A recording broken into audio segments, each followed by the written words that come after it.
After the terrible live adaptation we got of Beauty and the Beast, I really wasn't looking forward to this. But color me surprised, Aladdin actually does have some good stuff going for it.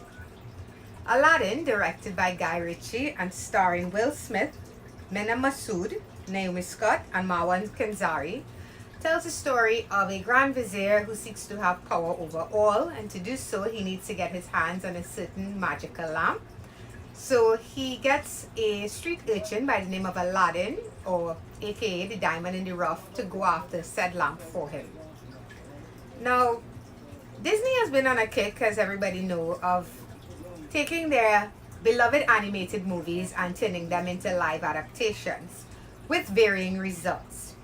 Me personally, my favorite animated Disney movie has always been Beauty and the Beast. I've seen that movie more than 24 times, and I was really excited for the live action adaptation because I thought the trailer looked good, and unfortunately that movie was, in a word, terrible. So when I saw Aladdin next, I was like, okay, whatever, I don't know. But I went to see it anyways, and I found myself smiling along with a lot of this movie. I'll give them this. This movie does have a lot of heart to it. So let's get into the good stuff first. And first of all, I would start with the acting. Normally I get into the visuals, but that's not really the good stuff. The acting here. Mena Massoud and Naomi Scott, who play Aladdin and Jasmine, are definitely the strength of this movie. First of all, Massoud, he is amazing as Aladdin. He feels like the animated character comes to life. He sounds like him, he kind of looks like him, and he's really funny, he's talented. You can tell that he's giving it his all. And that goes double for Naomi Scott as Jasmine. What we get here is a very updated version of Jasmine. And to be fair to the cartoon, Jasmine was always a strong-headed princess. She wasn't of the Snow White or Cinderella variety. She was when we started getting princesses that were more willing to be strong-willed and independent. And they go further with that here. Disney has definitely been trying to give us more updated versions of these characters, these female characters, and they do a fantastic job here. Naomi Scott does a fantastic job here. I don't know if she's doing her own singing, maybe she is, and of course, it's definitely not live singing, it is some studio work there, but she does a great job, and she makes this character feel fresh. They do definitely, Guy Ritchie expands on her character a lot, and so what we get here is a fleshed out version of Jasmine. She's not just interested in not marrying a prince that she's not in love with. There's a lot more going on here. She wants to be a good ruler to her people, and I quite enjoyed that. I also enjoyed the little touch-ups they did in terms of the story. If you look back at Aladdin, there are some plot holes there, especially with the genie involved, and they do stuff to expand on it and also to try and close up those plot holes, without getting too spoilerish. I think they handled that stuff well. Now, Will Smith as the genie, like the Sonic the Hedgehog trailer, we laughed when we first saw a blue Will Smith. And yes, it does look ridiculous, I would say 80% of the time. But Will is a charming guy, and his charm shines through. He's trying to do justice to this character. I think he really tries to make the character his own. Robin Williams, what he did with that character will never be touched, in my opinion. What Will tries to do with this character here is definitely make it his own while still being respectful of what Robin Williams does. And I would say it works 50% of the time. Some of the stuff falls really flat. It feels very cheesy.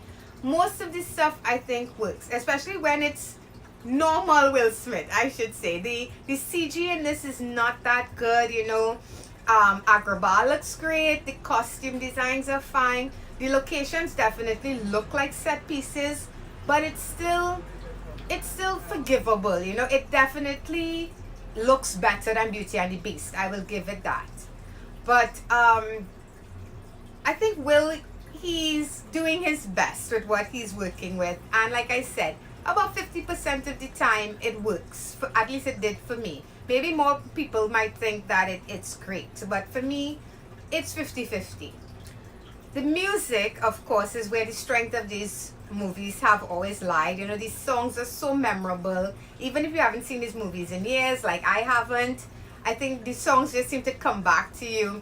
And I think for me in this movie, Prince Ali, their version of that, it's a standout version in this movie. The songs are fine, A Whole New World, it's beautiful, it's well done. But something about the way they presented Prince Ali and the way it's sung, I thought that was their standout song. There's also a new song called, I think it's Speechless, that Jasmine sings. It's a great song, but it doesn't feel like it fits very well within the rest of the Aladdin song, so to speak. Something about it, it just feels very modern as opposed to the other songs. Maybe that's why. But it's a good song, you know, it's very Frozen-like. And that's pretty much the good stuff. The bad stuff now. And I'll start with the biggest bad in my opinion, and that's Jafar. I was really let down with how this character was done. I was expecting so much more. Jafar, like Scar to me, is a very iconic villain in the Disney universe. He's smarmy, he's, you know, he's very snake-like. You know, he's kind of sleazy when it comes to Jasmine. I was hoping for all of that. This guy is just a plain old paper cut villain. There's nothing that stands out about him. He has maybe one really good line when he tells Aladdin, you know, that he himself, well, I'm getting a tiny little spoiler here. He has a line he says to Aladdin when he says, you know, I used to be a thief, you know, yeah, you steal something small, you're a thief, you steal a country, you're a statesman, something like that. It's a really good line. He has one moment like that. And the rest of it, he just, I don't know. Sometimes he feels like he's in another movie where he goes really dark. Other times it's just this plain cookie cutter villain. There is no levels to his character. That was really boring and really disappointing for me. They could have done so much more with that character, especially considering it's live action, you know. Like I said, the CG is not strong in this movie.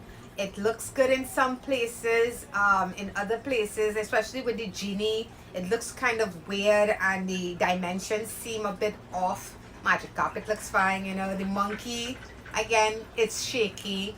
And then there, of course, is the ending, the finale of this. And if you remember in the animated movie, Jafar turns into a giant snake. Here, it's a giant something else, and it's just plain ridiculous. I don't know why they would change that, you know. It worked so well the first time around, and I don't know. I really don't understand. Maybe they thought it would be too scary in a live action movie.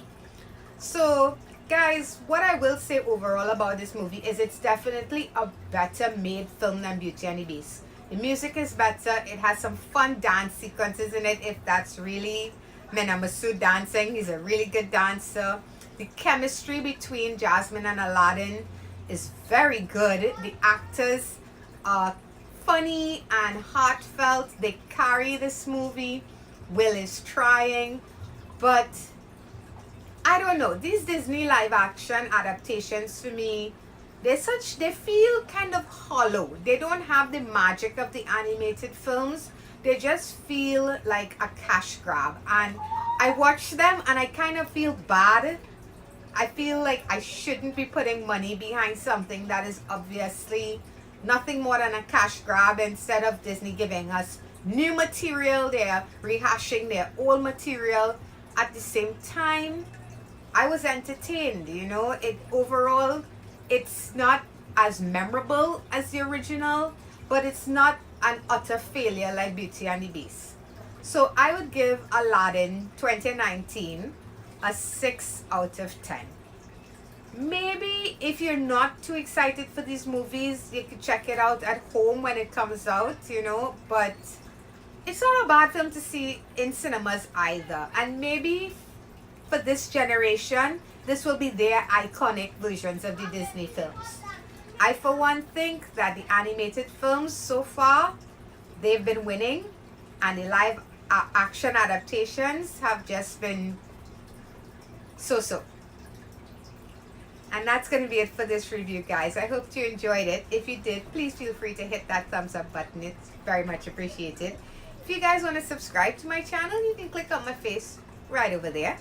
And of course, you can see past videos there and there, or I guess on the side there. So until next time, guys. Bye-bye.